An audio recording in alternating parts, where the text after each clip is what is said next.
Okay, we are recording, we are in, and we are good to go. All right. Good evening, everybody. Good evening. Just doing this on my laptop for the first time, so I have to just get used to how this works. I'm going to mute everybody, and then anybody who wants to be unmuted, feel free to unmute themselves at any time. Okay, so good evening, and we are here with Parsha Unpacked, and we are going to be covering the very, very fascinating Parsha, one second, of Parshas Yayeitzei, and there's a lot of exciting stuff to cover tonight. I'm very happy to all be here together, and we will I just want to say that tonight's class is generously sponsored by Allison Nemero, and she's dedicating class as a blessing for her daughter Rebecca and son Jacob Nemero, that they will grow and learn the lessons of the Torah and lead meaningful lives full of mitzvot. So that's a beautiful, beautiful notion and a beautiful bracha, and we wish you a lot of nachas from your children, and they should indeed grow up to live a life of mitzvot, a meaningful life of Torah and mitzvot. Okay, so if you recall, we were kind of left off last week. It was a cliffhanger because Jacob had just stolen the blessings, or taken the blessings away from his brother Esau, and his brother Esau, or Esav, is furious, of course, about this situation, and he declares that he wishes to kill his brother Yaakov. As soon as he gets a chance, he's going to kill him. His mother finds out, Yaakov's mother finds out about this. Of course, it's Rivka. And she says, Yaakov, you got to leave. You got to get out of here. You got to leave. You got to leave there. It's Canaan. You just have to get out of town, get out of Dodge, because your brother is trying to kill you. His father, at the end of the Parsha, tells Yaakov to go to the city of Haran, where his uncle Lavan lives, and go to Haran and find a wife for yourself there. Go get married, move to Haran, and find yourself a bride. So we find out right away in the Parsha. It's the very beginning, the first verse of the Parsha. It says, Yayeitzei Yaakov mi Be'er Sheva, v'yelech Harana. That Yaakov left Beersheba and he went to the city of Haran. Now, interestingly, we happen to know already exactly where Jacob is located. We know he's in Beersheba. So why is it necessary for the Torah to tell us that he left Beersheba and traveled to Haran? The Torah could have just said, and Yaakov went to Haran. That would have been adequate. So, of course, we turn to no one other than Rashi, and Rashi makes the following comment. Rashi picks up on our question, or maybe more accurately, we picked up on Rashi's question. It need have written simply, Jacob went to Haran. It didn't need to say he left Beersheba and went to Haran. So why then does it mention his departure from Beersheba when we already know he was in Beersheba? Obviously, he left Beersheba. That's where he was. So a very interesting and poignant issue over here that Rashi mentions. It intends to tell us that the departure of a righteous person from his city makes an impression. As long as a righteous... Oh, hold on. Sorry, I'm getting feedback here. As long as a righteous man is in his city, he is the glory and splendor and beauty. When he leaves it, there depart also its glory, its splendor, and its beauty. So it wasn't just that he went to Haran, he also left Beersheba. It made an impression. It made a deep impression on Beersheba when he left. Now, you might ask the question, well, Abraham left places, and it never says that Abraham left Haran and went to the land of Canaan. It just says he went to the land of Canaan. That's because when Abraham left, there was no one remaining in the place upon which his absence would have been felt, because they were all idolaters. All the monotheists he brought with him. But when Yaakov leaves Beersheba, he leaves his mother and he leaves his father, and they feel the loss and they feel his absence. There's another explanation, which I think is also very interesting, why it says he left one place. He left Beersheba and he came to Haran. There were two different things going on over here. What did his mother, Rivka, want him to do? Just go, get out of here, leave. Your brother, I overheard your brother Esau, he's trying to kill you. Just flee, get out of here. Okay. What did Yitzchak, his father Yitzchak, want him to do? Go to Haran and find a wife for yourself. Go to the family of Lavan and find for yourself a wife. So by saying that he left Beersheba and went to Haran, what the Torah is trying to tell us is that he had both intentions in mind. He had the intention of fulfilling the commandment of his mother, which was just get out of town. And that's why it says, Yayeitzei mi Beersheba, he left Beersheba. But he also had in mind fulfilling the commandment of his father, which was to come to Haran and to get married. And that's why it says, Vayelech Haran, he went to Haran. Okay, fine. But last week we already, this is last week's Parsha. This is the end of last week's Torah portion. We already found out that it already says that he left. It says, this is the end of last week. Then Isaac sent Jacob off, and he went to Padan Aram, to Lavan, the son of Bethuel, the Aramean, the brother of Rebekah, the mother of Jacob. So last week already it tells us he left. And now this week again is telling us he left.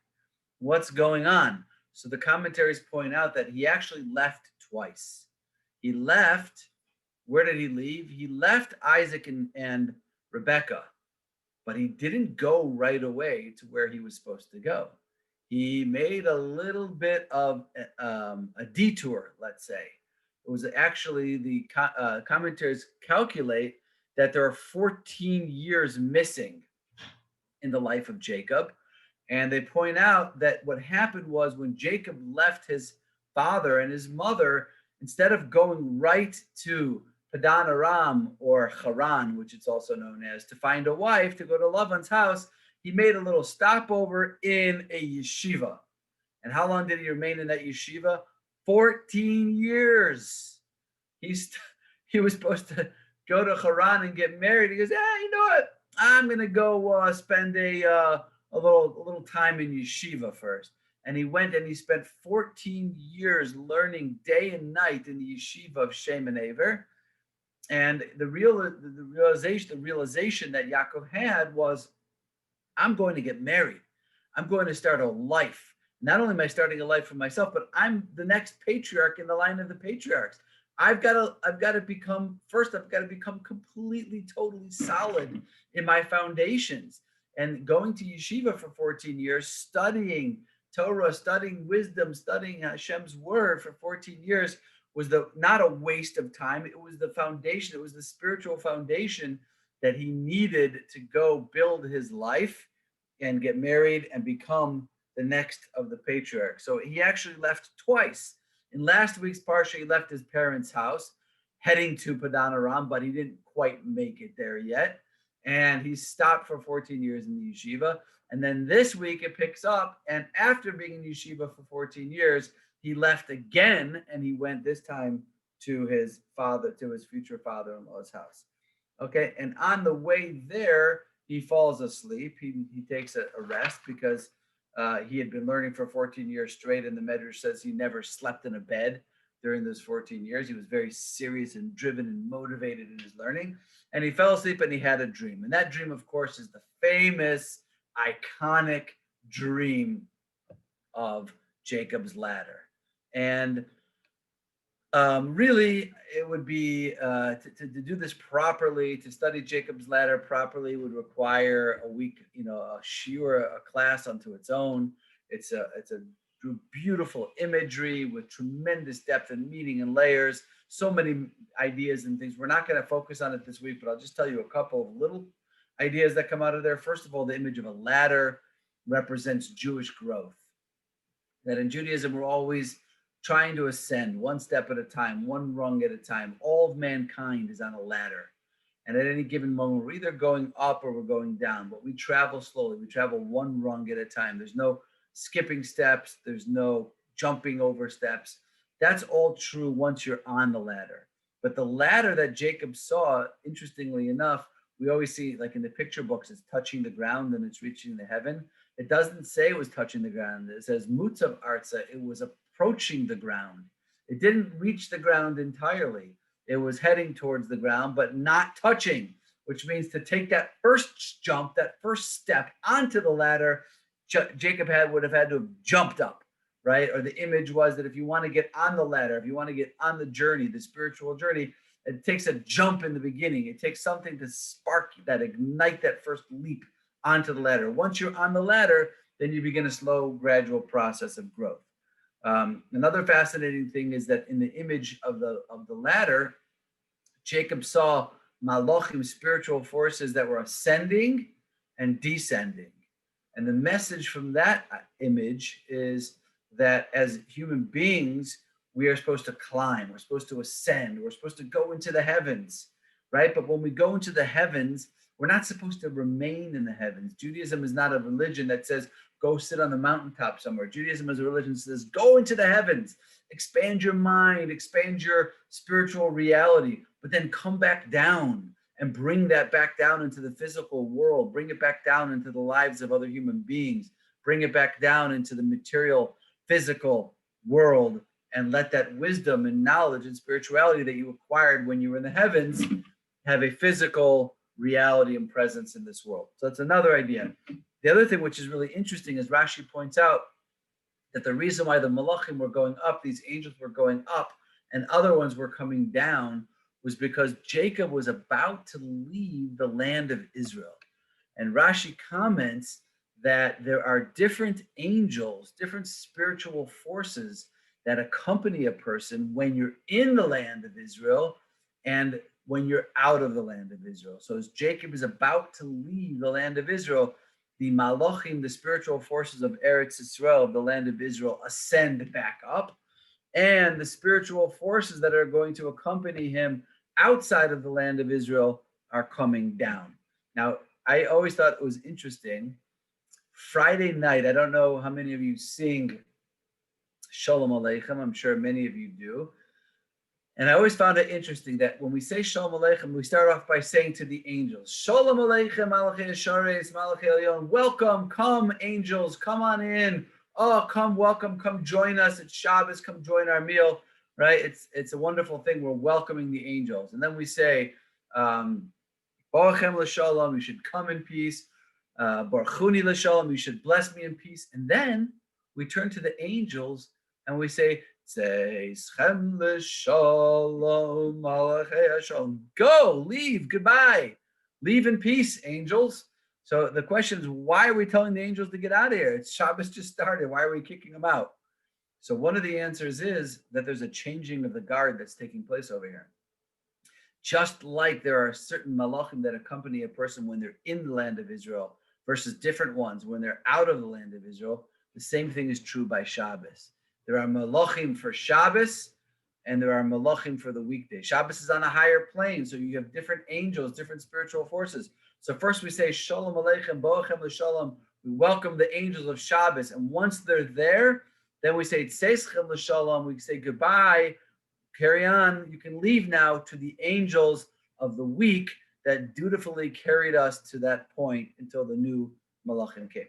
Okay, those are all ideas from this image of Jacob's ladder. So much going on over there. It's ridiculous. Okay, now moving along in the unpacking of the Parsha.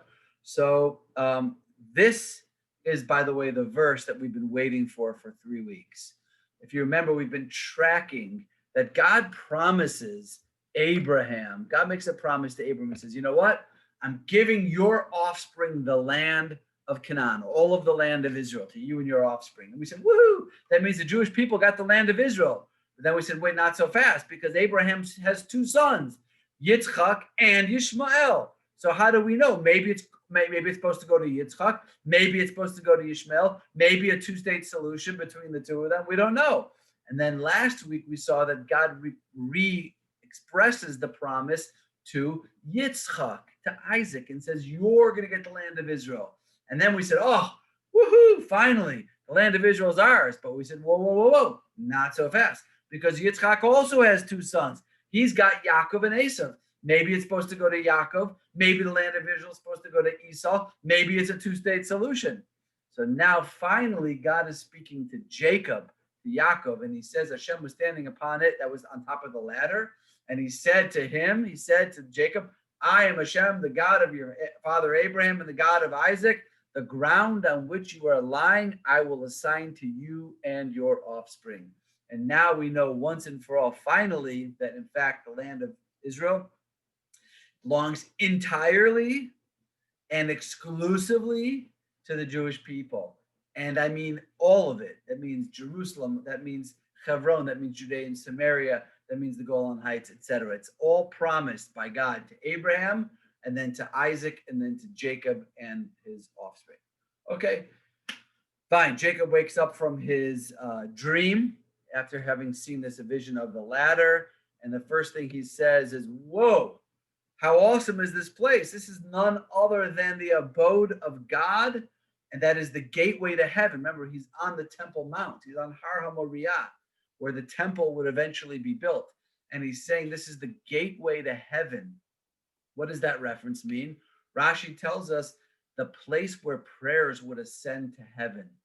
Okay? Every time you, in your synagogue in Deerfield, or in your home during COVID, in wherever, Northbrook or Sedona or Scottsdale or wherever you are, get up and pray to Hashem. That prayer goes up. It travels from where you are all the way to the land of Israel. It travels to Mount Moriah, Har HaMoriah, where the temple once stood and second temple once stood. And from there, it ascends to heaven. That's what it means, that this place is the gate of heaven, which is pretty awesome, pretty amazing, pretty intense. That's one of the reasons why Yerushalayim is as holy as it is. Okay, so anyway, after the dream, Jacob, he wakes up, he starts traveling towards Haran, and of course he gets to Haran and he goes to the well. What do you do when you're a nice Jewish boy and you're looking for a wife? You go to the well, not the watering hole, but the well. Okay, so what's the idea over here? We saw that Rivka was at the well. We see that Rachel is at the well. I think that if the matriarchs started their own organization, they may have named it, what would they have named it? Women of the Well. Okay, so we see that Yaakov goes to Haran and he meets Rachel, and when he does, he meets her at the well. And what's going on? All the shepherds from the town, not all of them, but many of them are gathering around the well. Why are they there? Because they explain, there's a big stone on the well, and we have to wait till all the shepherds arrive so we can together collectively remove the stone so that we can get water for our animals and for our flock. And then we put the stone back, but we want to make sure no one does it on their own. So there's a whole discussion going on. And Yaakov shows up and he says, my brothers, says to these shepherds that he's never met before, my brothers, where are you from? And they said, we are from Haran. And he says, oh, perfect. He says, do you know Lavan, the son of Nahor? And there's a little discussion. Yeah, we know Lavan. How is he? He's doing well. And then he says to them this weird thing. He says, he rebukes them out of nowhere. He gives them tochacha. He gives them rebuke. He says, it's broad daylight. It's too early to round up the animals, water the flock, and take them to pasture. Why are you guys cutting out early today? Why are you leaving work early? What's going on? So this, I think, is like a bizarre moment. And the commentaries point out, what exactly was Yaakov thinking? Imagine you're walking downtown Chicago and there's like a construction site going on, and there's a bunch of big, heavy, gruff construction workers sitting there building a house, building a building, and they're not really working hard. They're kind of sitting around, they're checking their phones, they're whatever they're doing. And you walk by and say, hey guys, what are you doing? Get back to work. Come on. You're cutting out too early. I mean, that would be a very unusual thing, and I don't think it would have been met with such a wonderful response. And what do these shepherds do? They say, okay, they take his lesson and they leave. So Rabbi Yaakov Kamenetsky points out a beautiful thing. Why were they willing to listen to his rebuke? It's all because of the way he spoke to them. What did he say to them? Achai, my brothers, my brothers. He referred to them as his brothers, meaning right away he established, I care about you, I'm invested in you, I'm connected to you, you matter to me. And once the shepherds understood that he wasn't coming from a vindictive or negative place, but coming from a place of truly trying to help them and caring about them, they were willing to take his rebuke and they listened to him. Okay, so what happens? Rachel arrives on the scene. Yaakov sees her, and immediately he envisions through prophecy their future together. He can see all the way to the end of time. He can see what they're going to build together. He becomes overwhelmed with strength. He comes overcome with incredible might and strength. And he takes that boulder and he pops it off. Rashi says he pops it off like you or I would open a cork of a bottle. And he gives the water to Rachel for her flock. And then it says that Yaakov kissed Rachel. Vayishak Yaakov lirachel, v'yisa es kolo v'yevk. And he broke into tears. He started crying. Right away, he started crying. That's kind of an unusual scene. What's going on over here? What did Yaakov see that made him cry? So Rashi tells us right away, because he thinks it's unusual also. He says, and he wept because he foresaw by prophecy that she would not be buried with him in the cave of Machpelah. We know that Abraham, a couple of weeks ago, purchased the cave of Machpelah, and he is buried there along with Sarah. And we know that eventually Isaac and Rebekah are going to be buried there, and Yaakov is going to be buried there too. But he sees through prophecy that his wife Rachel is not going to be buried with him. Rather, she's going to be buried somewhere else. She ends up becoming buried in the tomb of Rachel, which is in Bethlehem. Not even in Bethlehem, but on the road to Bethlehem. Okay, that's interesting. We'll come back to that later. You'll see later that that's actually going to be quite important. Okay, now they go back to Lavan's house, and Yaakov works there for a month, tending the sheep of Lavan, tending the sheep of Lavan in Lavan's house. And Lavan says to him, what's your wage? What should I pay you? I got to pay you something. So Yaakov says, okay, here's the deal. I will offer you this. I'll work for you for 7 years. And after 7 years, you will allow me to marry your daughter, Rachel, your youngest daughter. Now, a couple of questions over here. One is 7 years is a long time. How old is Yaakov at this moment? He's already 77. Okay, he left Beersheba when he was 63. And he took a little detour and spent 14 years learning in yeshiva on the way. Now he's 77. And he was supposed to get married a long time ago. So why is he telling Lavan 7 years? It seems like an awfully long time. Not only that, but the verse tells us Jacob served for 7 years for Rachel, and they seemed to him but a few days because of his love for her.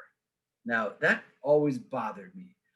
I know that, you know, when a couple is apart from one another, for a loving couple has to be apart from one another for any period of time, any significant amount of time, it seems like an eternity because their love is so strong. It seems a day seems like a week, and a week seems like a month seems like a year. It just drags on and on and on. So what does it mean? Because he loved her so much, it went very quickly.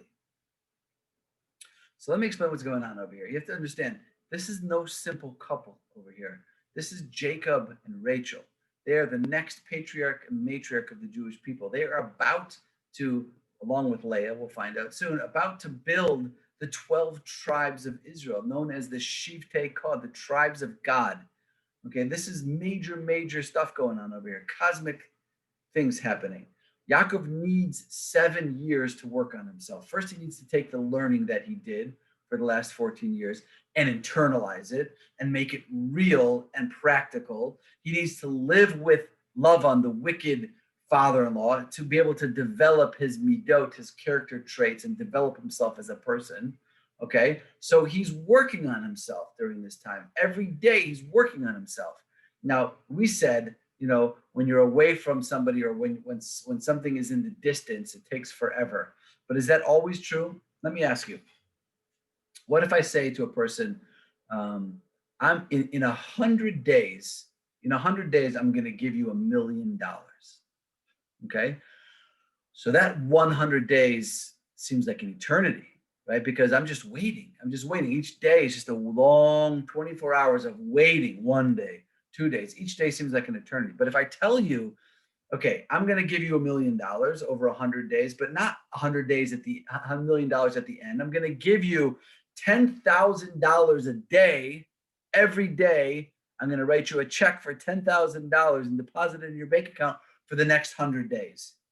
It's really the same thing, because in the end of the 100 days, you have $1 million. But in the first case, the time is just a barrier between me and the money. I'm just waiting. When you're waiting, time takes forever. But in the second case, I'm not waiting. I'm building every day a new $10,000 check, a new $10,000 check. That 100 days is going to go by. What? It's over already? Oh, come on. Really? It just started. So when you're building, time goes by very fast. When you're waiting, time goes by very slowly. Yaakov is not waiting for Rachel for 7 years. He's building. He's building himself. He's building the foundations of their marriage and ultimately building the foundations of Am Yisrael, the Jewish people. Okay, so 7 years go by and it's time for this wedding to take place. It's the wedding night. Now, Yaakov understood who he was dealing with in his father-in-law, Lavan. He knew that he was a trickster. He knew that he was a wicked person who would take advantage of him at any opportunity. So what did he do? He passed over to Rachel simanim, a password, a passcode, so that Rachel would not get swapped or switched for anybody else. Okay, this was the passcode. You come in and you give me the following code and I'll know it's you. And sure enough, what happens? Lavan goes ahead and tricks Yaakov, and he switches Rachel for her sister Leah, which is where the tradition of doing the bedekking, opening, making sure that your bride is really who you think it is at the wedding before you meet under the chuppah. And what happens? So Rachel, the Talmud tells us, the Medrash explains, Rachel selflessly gives over the passcode, the simanim, to Leah, so that Leah won't be embarrassed when she goes into Yaakov and he's going to realize it was her and he's going to throw her out and he's going to scream at her. So she selflessly gives over the password to her sister. She's been waiting 7 years to marry Yaakov, but she doesn't want her sister to be embarrassed. And not only that, it goes even further. Rachel even goes into the room with her, even goes into the room and hides under the bed and answers and responds to Yaakov so that he would hear Rachel's voice and not think something was unusual. I don't know exactly how that worked. I don't figure that out another time. But she selflessly makes this incredibly selfless move. Okay, in the morning, what happens? We wake up. Oh, and it's Leah. And Yaakov confronts Lavan. And Lavan says, look, this is how we do it over here. We give the younger one before the older one. I'll make you a deal. Finish off your 7 days of celebration for your marriage. Then you can marry Rachel right afterwards, 7 days later. And then you can work another 7 years afterwards for Rachel. And that's exactly what happens. Okay. And there's a struggle that takes place between Leah and Rachel for the love of their husband, Jacob. It says Leah was hated. Now, God forbid, this doesn't mean that Jacob hated Leah. God forbid, you could never say such a thing. He loved her, but he loved Rachel more. And Leah knew that. And she felt that. And she felt less loved than her sister until she starts having children, one after another after another. She has Ruben, Shimon, Levi, and she names these children to express her emotions. Ruben means now that my husband sees that I've given him a child, he's going to speak differently to me. And then Shimon means now that my husband hears that I've given him 2 children, he's going to speak differently. Levi means now my husband's going to accompany me. It was all about restoring her confidence in her relationship with her husband. Meanwhile, Rachel remains barren and she's forlorn and she's broken and she's devastated. because she also wants to be the mother of the tribe. She also wants to build up Am Yisrael and to be the mother of Am Yisrael. But that is not happening for her. Anyway, more children. It comes time. Finally, Rachel has Yosef. It comes time for them to leave. There's a whole episode that takes place regarding their leaving, and that's where the Parsha basically finishes off. I want to go back and analyze two sections in a little bit more depth. Okay. So first of all, section number one that I want to focus on is that go back to the well. Yaakov sees Rachel at the well. And remember what he does when he sees Rachel at the well? He cries. Why does he cry? Why? Because she's not going to be buried with him. Just a very strange thing like to throw in at this moment. Well, what's the message over? What's the deeper message? What's going on? What does Yaakov really see at this moment? Just sees that they're not going to be buried in the same cemetery, and he's crying over that. So if we fast forward to the very end of the book of Genesis, where Jacob is dying, and he's speaking to his son Joseph, and he's giving Joseph instructions, and he's blessing his kids, and he's talking to Joseph, and he says to Joseph something very interesting. He says to Joseph, he says, look, when I was returning from Padan, I was on my back, which is Haran. I was heading back to Beersheba, or back to the land of Israel. Rachel died. Now Joseph, he's talking to Joseph. Joseph is the son of Rachel. Okay. And to my sorrow, while I was journeying in the land of Canaan, when still some distance short of the town of Ephrat, and I buried her there on the road to Ephrat, which is now known as Beit Lechem. And some of you have been there. We've been there together. The tomb of Rachel in Beit Lechem in Bethlehem, just a little bit north of the city of Ephrat today. So she's buried there. Okay.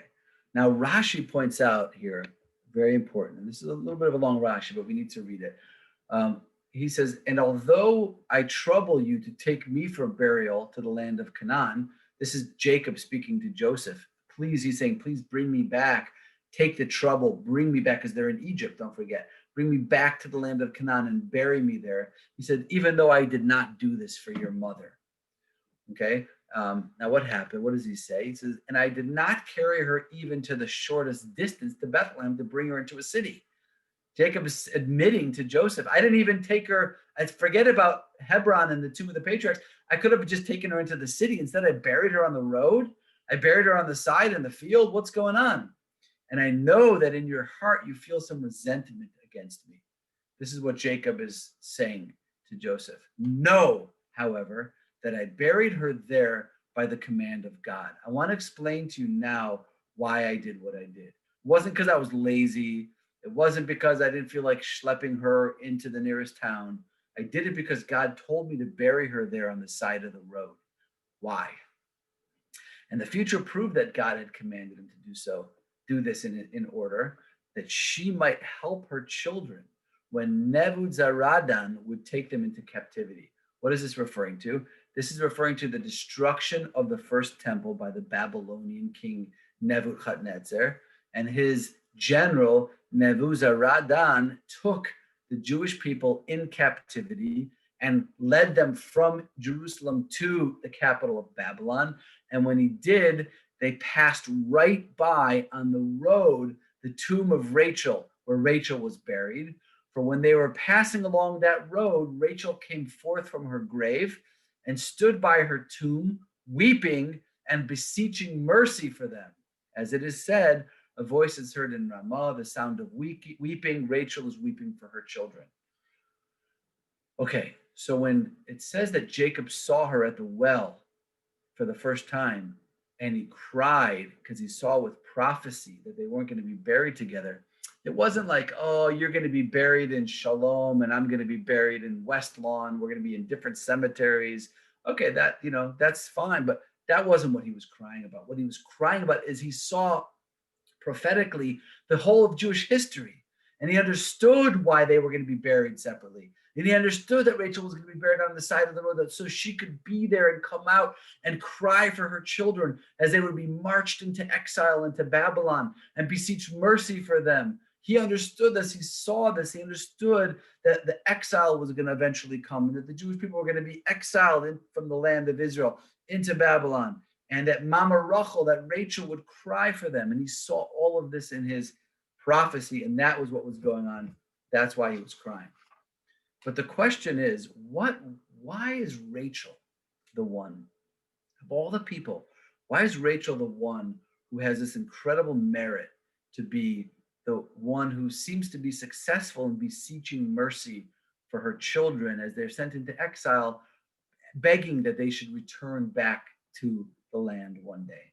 So I want to share with you an absolutely astounding, beautiful medrash. Medrash, by the way, we've spoken about this before, is part of the oral Torah.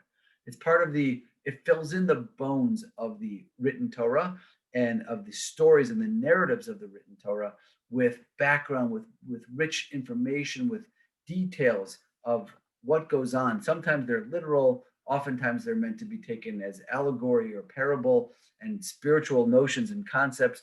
But listen to what the Medrash says. The Medrash says something amazing.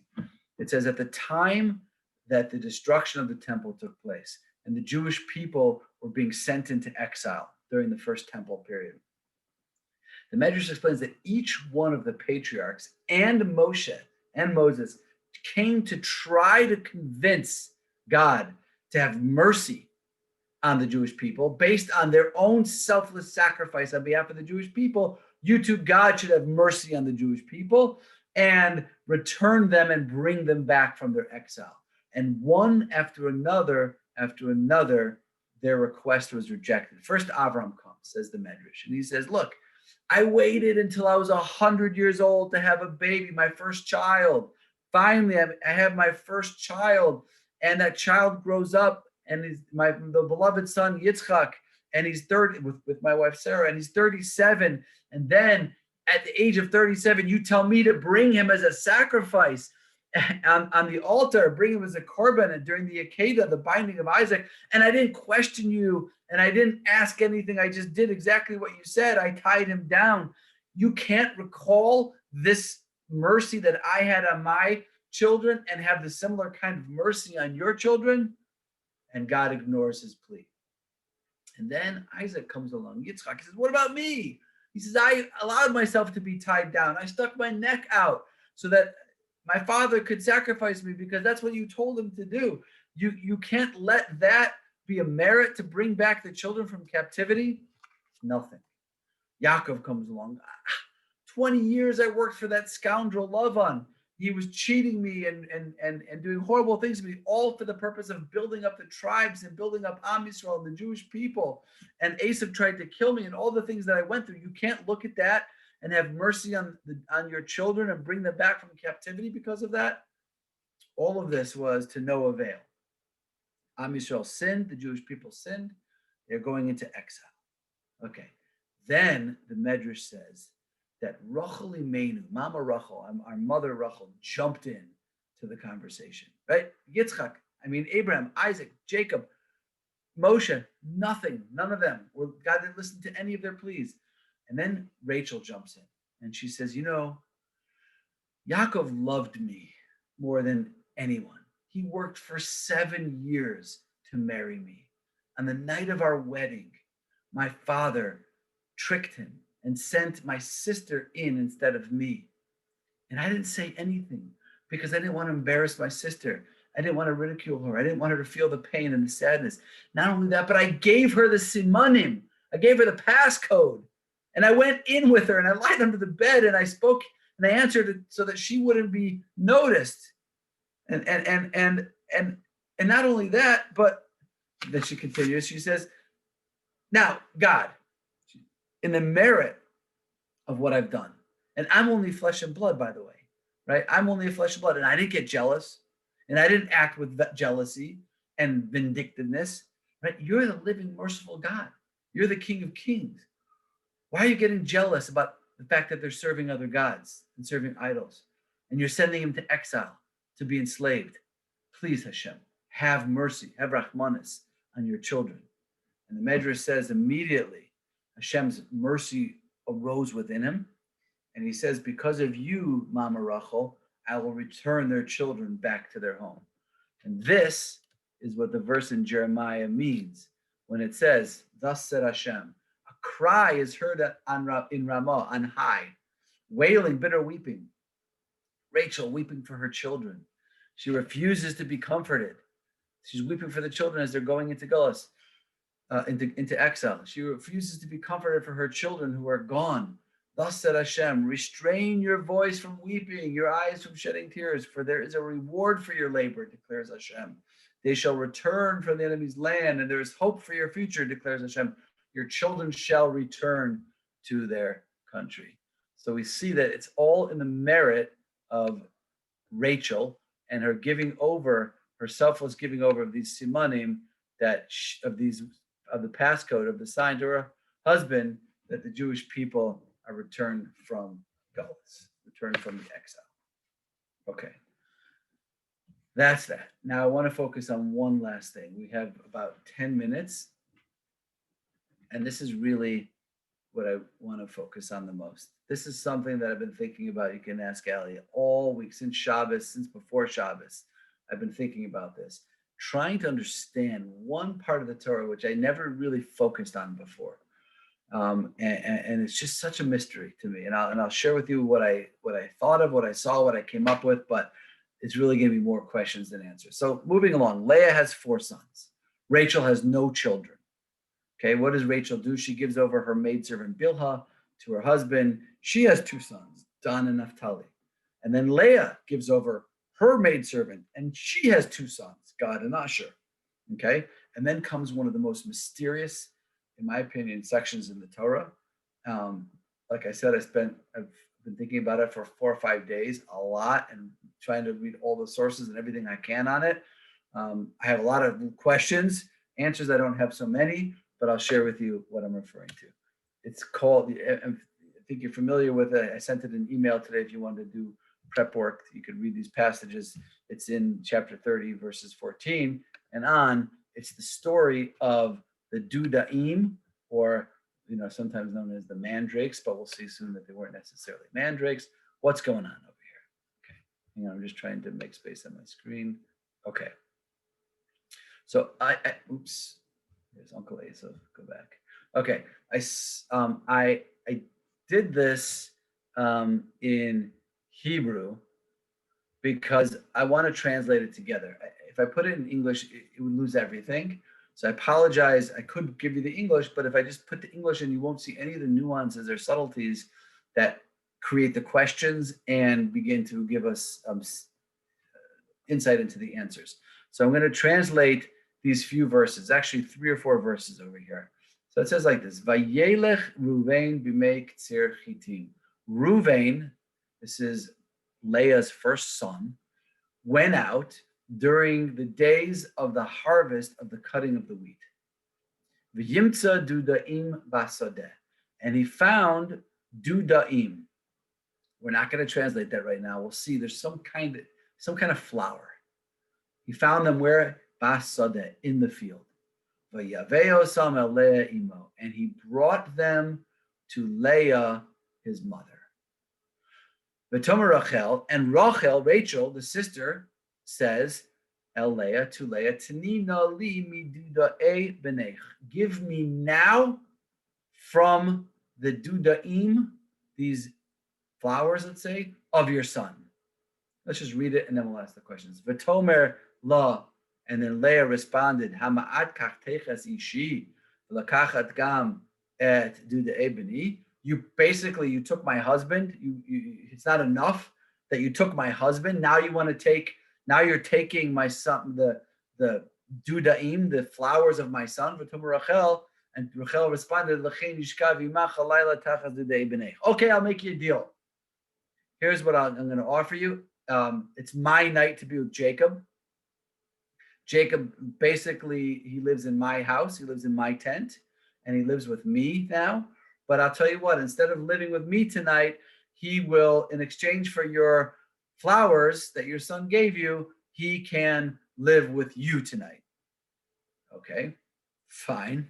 V'yavo Yaakov min hasadeh, and Yaakov came in from the field, ba'erev at night, v'tetzei Leah likrato, and Leah went out toward him, v'tomer elai tavo, and she said, come to me tonight. Don't go back to Rachel's place like you were going to, but come to my tent tonight.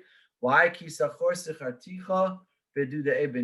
I rented you, or I purchased you, or I acquired you for tonight with the dudaim, with the mandrakes or the flowers or whatever of my son Vishka Vima Lailahu. And Yaakov went to her tent and slept with her on that night. Vayishma Elohim es Leah, and God listened to Leah. V'tahavatele Yaakov ben Chamishi, and she became pregnant, and she gave birth to for Yaakov a fifth son. His name was Yisachar, and then it says she gave birth again to Zevulun, and then finally it says, and then it says she gave birth to Dinah, and then finally it says that God remembered Rachel, and she gave birth to Joseph. Okay. Now I have a series of questions over here. And I'm sure you have a million questions too. Normally, if we were together in a room, we would open it up. Let's just go like this and we can ask more. We can talk about it more at the end. But question number one was, what was Ruben looking for in the field? Ruben went out in the field during the wheat harvest, and he found these flowers. Why did he go out in the field? What was he doing? Why does the Torah tell us that he went out in the field? What's the point? What was he looking for? And why do we need to know that it was the wheat harvest season, k'tzir chitim, cutting down of the wheat? How does that make any difference? Why does that matter? Why is that important? Okay, he finds dudaim. What are these dudaim? There's different commentaries. Some say it was a flower called the mandrake. Some say it was jasmine. Some say it was violet, the flower. Some even say it was dates. Whatever it was, let's say it was a flower of some sort. And urgently, Rachel right away says, give me those now. Give me them now. Because the word na means now. How do we know the word? Because sometimes the word na is translated as please, but it's not really. Because look, what did Uncle Esav say? He says, V'yomer Esav el Yaakov haliteni na min ha'adom ha'adom hazeh. Esav said, give now me some of that red stuff. Okay? Give me now some of that red stuff. So Rachel says, give me now. Right? Just like Esav says to Yaakov, give me now. Okay. Also notice that she doesn't say, give me the dudaim. It says, give me from the dudaim. Me dudae, meaning some, but not all. She's not asking for all of them. She's asking for some of them. Okay, Leah's response. What's with this response? First you take my husband, now you take me? Excuse me? Yeah, short-term memory loss? You don't remember? You took my husband? He worked for me for 7 years. I was supposed to be married to him, and I selflessly gave you the simanim so you wouldn't be embarrassed. And now you're saying you're taking my husband? What is going on over here? Okay, and finally, Yaakov's role over here seems so passive. Yaakov comes in from the field. He just, I rented you tonight. Okay, and he goes and he sleeps with her. What's going on? It's really interesting. And if you look. I also find it interesting that this verse says, "V'yavo Yaakov min hasadeh." Jacob came in from the field. Does that ring a bell? Those 4 words, "V'yavo Yaakov min hasadeh." Jacob came in from the field. We learned 2 weeks ago, "V'yavo Esav min hasadeh." Esav came in from the field. The exact same words. So it seems that Yaakov is repeating this exact same action of Esav. V'yavo Esav min hasadeh. Esav came in from the field, and now we have v'yavo Yaakov min hasadeh. Yaakov came in from the field. What's the connection over there? Okay, so let's see if we can give a few insights over here. First of all, what were these dudaim? What were these jasmines, mandrakes, violets? Okay, what was it exactly? The Ibn Ezra, by the way, says that they were reputed to have some kind of fertility quality to it. It was like a fertility drug. He said they were in the shape of a person with just a head and hands. Now I remember it, and I don't know much about African art, but I did take a class in college called African Art History, and I remember this guy was the fertility god, and it was just a person with a head and hands. So it made me think of these flowers that may have looked somehow like this fertility god. They had some kind of quality of inducing fertility. And that's what a lot of the commentaries, including the Ibn Ezra says. But here's the problem. That can't be why Rachel wanted these flowers. Can't be why she wanted these flowers. First of all, she gave up a night with Yaakov, and she knew she was going to pay a price for that.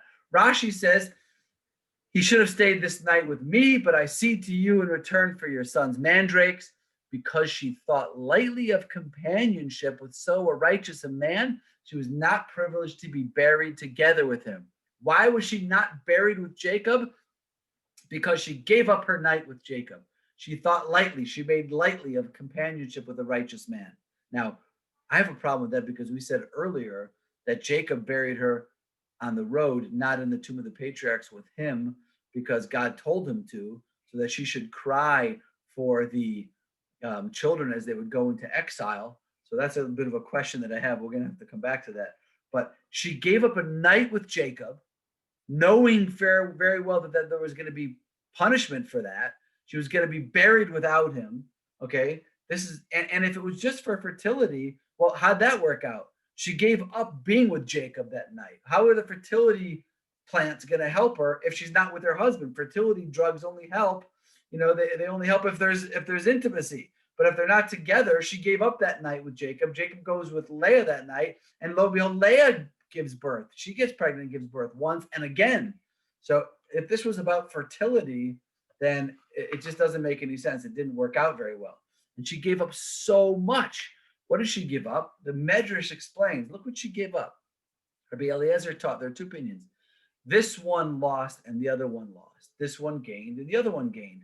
Leah. What did Leah lose? Leah lost the dudaim. She lost the flowers. She gave up the flowers. But she gained 2 tribes because she was only supposed to have 4. She was supposed to have 4 and Rachel was supposed to have 4, but she ends up having Yisachar and Zebulun. She ends up getting 6 and Rachel ends up getting 2. Okay, so she gains 2 tribes and the birthright. Now, that is a question. What does that mean? She gained the birthright. We'll have to see. I have a thought about that, but hold on to that. I don't know what that means. She gained the birthright. We'll come back. Okay, Rachel gained dudaim. Rachel got the flowers, but she lost both tribes and the birthright. She lost out on 2 tribes, so she gets some flowers. Okay, yeah, I got some flowers. I put them in a vase, put them on my windowsill, but you lost 2 tribes because of that. And this birthright, whatever that is, we'll come back to it. Okay, there's another point, which is Rabbi Shmuel Bar Nachman says, this one, Leah, lost the dudaim, but she gained 2 tribes and burial with Jacob. Don't forget, Leah ends up getting buried in the tomb of the patriarchs with Jacob. And Rachel gained dudaim, but lost 2 tribes and burial with him. So you think of what she gave up. She gave up the night with her husband. She gave up burial with him. She gave up 2 tribes. It ends up being Rachel 2, Leah 6 instead of 4 and 4. She gives up the birthright, whatever that means. We're going to have to come back to that. Okay? So how can this tremendous loss be balanced out by some flowers? What were these flowers? What on earth did Rachel need these flowers for? Why were they so valuable to her? Okay. So I have three comments, and then we'll stop. 1. Comment number 1 is, on one level, what was Ruben doing going out in the field? It said Ruben went out to the Sadeh. What do you do in a field? You work. By saying Ruben went out into the field, it's like what we would normally typically say today, Bob went to work. Okay? He went to work. So Ruben went to work. What work did he do? Well, he did the same work that the patriarchs did. He did the same work that all Jewish people do. What is the work of a Jewish person? What is our avoda? No, I don't mean what's your job. How do you put money on the table? That's a separate question. You're a lawyer, you're a dentist, you're a doctor, you're a delivery man. I don't care. That's not my point. What's our work? What's our avoda? The avoda of the avot, of the patriarchs, the avoda of the imahot, of the matriarchs, the avoda of the tribes, and the avoda, the work of every single Jew, is one thing and one thing only. Tikkun chet, It's to correct the sin, to repair, to fix the sin of Adam and Eve. Adam and Eve sinned in the Garden of Eden. The Jewish people, our mission in this world is tikkun achet. We have to fix it. We have to repair it. We have to overcome the sin of what happened in the Garden of Eden. So maybe when it says that he went out, bimei ktsir chitim, that Ruben went out in the time of ktsir chitim, the cutting of the wheat, the harvesting of the wheat. What did we say? What was the tree of the knowledge of good and evil? We've seen a few opinions over the last few weeks. One opinion was that it was an esrog. One opinion was that it was grapes. One opinion was that it was dates. And the last opinion was, what was the tree of the knowledge of good and evil? Wheat. So when it says Ruben went out in the days of Ketzir Chitim, of chopping down the wheat, of cutting down the wheat, that could be code for, well, he went out to do what? To destroy the wheat, meaning to destroy the sin of Adam and Eve, to fight, to repair, to rectify the sin of Adam and Chava. So what was he was going to work? What's his work? Tikkun achet, fixing, repairing, rectifying the sin of Adam and Eve. Now, how did he do that? So Adam and Eve were told, you can eat from everything except for this tree. Don't eat from this tree. This tree is not yours. Don't steal this tree. It's not yours. What happened with Ruben? Ruben goes out in the time of the harvest of wheat. That means all the harvesters are out there, grain and barley and wheat and all this stuff. And what does he come back with? He comes back with some violets or some jasmine, wildflowers, stuff that grows naturally, because he wouldn't steal. He wouldn't take anything that didn't belong to himself. He took what was hefker, what was ownerless. So tikkun achet, we think that rectifying the sin of Adam and Eve, it comes from these huge cosmic acts. It also comes from small little acts, like being honest and fair and scrupulous. Okay, so on one level, I think that's what's going on over here. I think that there is a tikkun achet. I think there's a rectification of the sin of Adam and Eve going on over here. And it's very interesting, each one of the tribes, ultimately in the midbar, in the desert, will travel with flags and banners and insignia on those flags and banners. The insignia on the flag of Ruvain, the commentators explain, is a little child holding dudaim, holding these flowers. Okay, now let's take it to another level. Now, this is my own feeling. I don't know if this is true. I don't know if there's backing for this, but this is what I saw and what I picked up when I listened and read carefully. So one of the necessary evils in the story of Genesis, in the story of the development of the family of the Jewish people, was when Jacob pressured Esau into selling him the birthright under pressure, right? Jacob comes in from the field. He's hungry. He's starving. Give me some of that red stuff. And Jacob says, whoa. First, you got to sell me your birthright. And Esau says, well, what do I care about a birthright? I'm going to die. Sell it to me. Okay, he sells it to him, and he gives him from the lentils. Now, this was a necessary evil. Necessary because it couldn't end up that Jacob would give away the opportunity, or that Esau would take the birthright. That was not a possibility. If he had the birthright, it would be disastrous. This would be a terrible, terrible thing. The wicked Esau to be the next patriarch of the Jewish people. It'd be the end of the Jewish people. So it was a necessary evil. Why is it necessary? I mean, why is it an evil? Because it was still a bad thing. Jacob still pressured him. It was a blemish in Jacob, and it was a blemish in the family that it had to go through these means, that he had to kind of slyly take away under unfair pressure the birthright from his brother. Now, remember, what do we say? In that verse over there with the birthright, Yazid Yaakov Nazid, Jacob was cooking stew. Yavo Esav min hasadeh. Esav came in from the field. And now in this parsha, we see the exact same words. Yavo Yaakov min hasadeh. And Jacob came in from the field. Interesting. I don't think it's a coincidence. This same exact phraseology. Esav came in from the field. Yaakov comes in from the field. What does Esav say? He says, Haliteni na, give me now, min ha'adom hazeh. Give me now from that red stuff. What does Rachel say when she sees her sister when with the flower, she says, Tani na li, give me now from the dudaim, from the mandrakes, from the flowers of your son. Okay, that same language the language is almost identical over here. Okay, and what is he asking for? What is Esau asking for? Haliteni na, give me now min ha'adom hazeh, from that red stuff. Ha'adom. What does that look like? Ha'adom twice. What do you get when you put that together? Dudaim. Dudaim is basically Adom. Adom twice is Dudaim. Okay, so there's definitely a connection over here. It seems that Rachel, by asking for these Dudaim and Leah giving them to her, is and gaining the right to be with the tzaddik Jacob, who was coming in from the field, may have been an attempt to create a tikkun, a replay, a rectification of this blemish that remains on Yaakov of taking the birthright from his brother Esau in that situation. Now remember, what did I say about this medrash? The medrash says Leah lost the dudaim, but gained 2 tribes and the birthright. What does that mean? She gained 2 tribes and the birthright. What does it mean she gained the birthright?